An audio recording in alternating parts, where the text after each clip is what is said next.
వీర్పురి రాజు వీర్పుత్రకు చేపల మీద మోజు ఉండేది.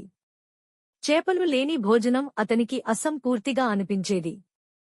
అతను ప్రతిరోజూ తాజా చేపలను ఆశించేవాడు. ఒకసారి భారీ తుఫాను వచ్చింది. దానితో మత్స్యకారులు ఎవరూ చేపలు పట్టడానికి వెళ్లలేదు. వీరపుత్రుడు, నాకు తాజా చేపలు తెచ్చిన మత్స్యకారుడికి మంచి బహుమతి ఇవ్వబడుతుంది అని ప్రకటించాడు. ఈ ప్రకటన విన్న ఒక పేద జాలరి చేపలు పట్టడానికి బయలుదేరాడు. అతను ఒక పెద్ద చేపతో తిరిగి వచ్చాడు. అతను నేరుగా రాజభవనానికి వెళ్లాడు. కాని కాపలాదారులు అతన్ని లోపలికి అనుమతించలేదు. అప్పుడే వీరపుత్ర మంత్రి అటుగా వచ్చాడు.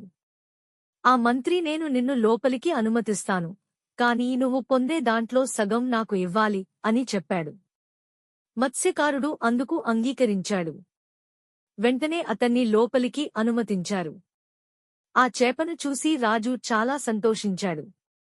అతను, ధైర్యమైన మత్స్యకారుడా, నీకు ఏది కావాలంటే అది కోరుకో, అది నీకు ఇవ్వబడుతుంది అని చెప్పాడు. మత్స్యకారుడు, ప్రభూ, నాకు 10 కొరడా దెబ్బలు ఇవ్వండి అన్నాడు. రాజు ఆశ్చర్యపోయినప్పటికీ అతను తన భటులను పిలిచి కొరడాలతో తేలికపాటి దెబ్బలు 10 కొట్టమని అడిగాడు.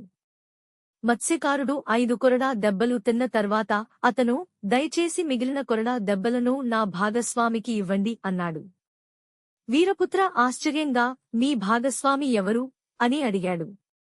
మత్స్యకారుడు, ప్రభూ, మీ మంత్రి నా భాగస్వామి. అతను నాకు ప్రవేశం కల్పించడానికి నేను పొందే దానిలో సగం అడిగాడు అని చెప్పాడు. కోపోద్రిక్తుడైన రాజు తన మంత్రిని శిక్షించి మత్స్యకారునికి మంచి బహుమతిని ఇచ్చాడు. అత్యాశ ఆపదలను కొనితెస్తుంది.